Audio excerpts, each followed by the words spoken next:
Right now, I want to bring in retired US Air Force Colonel Cedric Leighton for some serious analysis. Colonel, thanks so much for joining us. What do you expect Hamas to do during this brief pause in fighting?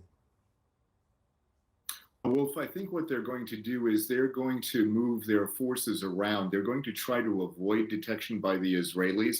And that speaks to the cessation of drone flights. Hamas is going to take advantage of that because of the surveillance picture.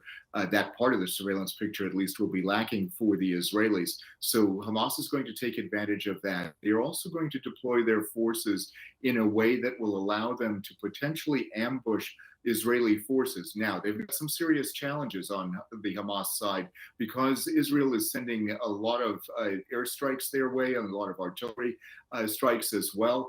And what that's doing is it's kind of forcing Hamas back from the northern area of Gaza. So with all of that in mind, what you're seeing is a consolidation of forces on both sides, with the preponderance of Israeli force right now concentrated in the north of Gaza, and then potentially moving into the central part for a push once more into Gaza City. On the other hand, Hamas is going to try to keep as much of Gaza City as they possibly can, and they're certainly going to try to keep their tunnels active as well.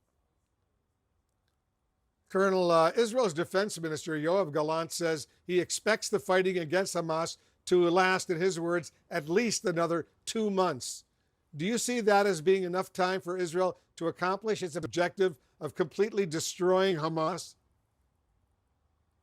Not really, because destroying Hamas would require not only a military victory, but also a psychological and political victory. That is something that I don't see happening because at this particular point in time, you have two very hostile populations pitted against each other. And Hamas is very determined to keep its power base in Gaza as long as it can. And the Israelis, of course, are equally determined to uproot them. But Hamas is basically got the upper hand when it comes to the hearts and minds, to use that overused term, of the Gazan people. Although they have had basically less than majority support before October 7, right now, I think their support has increased, and that is going to also impact the way in which Israel has to conduct this war. So it's going to take more than 2 months if they want to complete that goal of destroying Hamas. Retired Colonel Cedric Leighton, thanks so much for joining us. You bet, Wolf. In just a few hours from now, the first hostages being held by Hamas could be on their way home. So what will that transfer process actually look like? Obviously, it's going to be quite complicated, but where do these women and children who are expected to be the first ones out of Gaza, out of Hamas's captivity, where do they go? Joining me now is the former FBI agent Robert D'Amico, who has worked on hostage cases overseas in his career, so obviously the best perspective on this. And Rob, let's just start with how much of a test do you think that the first day here is going to be for future swaps? Oh, it's huge. I call this a moment of trust. You don't have to have trust on either side of it, but during the actual exchange, you have to trust each other quite a bit. It's complex. There's so many things that could go wrong, even without any ill effect on either side. If you have a faction not wanting to happen, we've tried to do hostage exchanges and even couldn't find them with the helicopter and trying to narrow it down before weather came in. But this one's going to take a lot of trust to move that many people through an area that's a part of war. Hamas isn't going to want them to be able to be tracked where they came from. I'm sure they'll come to a central point where they gather them and then move them to a point that they've agreed on. And the same thing with Israel, the Israeli prisoners that are going to be coming out. But it is a tremendous task. And the first one is going to be extremely difficult, a lot of heightened tension on either side. It will go down a bit with each one. But even as small as error between them can have that spin out of control as far as losing trust. How much does it hurt it that it's not a direct line of communication between Israel and Hamas? I mean, this is all being mediated through the Qataris. So I've done a couple of these. One, actually, I ended up having, I was going through a senior Qatari that we were, again, moving some military folks to recover a prisoner held by the Taliban. And it got so complicated that the Qatari had to flip his cell phone. So I was talking straight to the Taliban commander because we couldn't find him. We had to lower the Predator to look for him, and then they thought we were going to shoot him. They had machine guns, so thank goodness we had some communication to talk each other down. The second one, almost 4 years ago to today, November 2019, we exchanged Professor King and Weeks, two professors that were kidnapped from Kabul for the Haqqani 3. And that one was a bit different, and we had to give our side up, the three first before they even released theirs.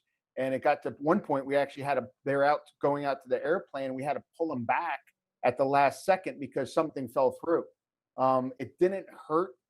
We did it the next day, but it was still a complex scenario. There's so many middle people involved to get word back and forth, but that was through the Qataris too. So again, the trust factor, the Qataris talking to Hamas, us talking to Qataris, since we've done it before with them, I think that helps a bit. So what is, if you're a hostage and you are one of the first ones who is being released, what does that reintegration period look like? I mean, obviously they're going to need medical exams. They want to be reunited with their families. But I mean, these are people who have been deeply traumatized for 47 days now. What does that look like? Yeah, so it's the reintegration, we call it visa, bringing them back in. The first thing is medical. So I'm sure with this many at this one time that they're going to have something set up where they come in and there's going to be a medical team for each person. I think the first are going to be 13 people. Don't know who, don't know ages and stuff, but there's going to be a medical team probably for each person. Along with that medical team is going to be hopefully a psychologist. The FBI has a psychologist under the victims assistance folks that usually comes forward at least to a middle ground. We'd usually move them to Germany where there's a whole team set up at the military base there in order to reintegrate them. And then the psychologist starts actually dictating what's allowed.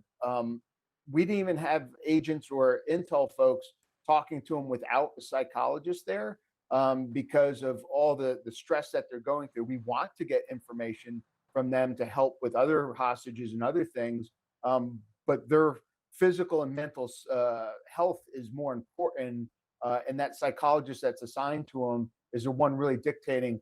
I've seen some prisoners, I debriefed, he was actually Pakistani, and he'd been held for 5 years by the Taliban.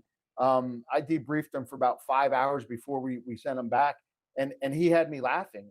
I couldn't believe how much sense of humor he remained after 5 years. He had a great outlook. Wow. He was making jokes and really coming around. That was incredible. That is remarkable. I mean, your insight on this is so fascinating, and obviously we're thinking of all of these who are going to be released. Robert D'Amico, thank you for joining us, and happy Thanksgiving. Thank you. Happy Thanksgiving to you too.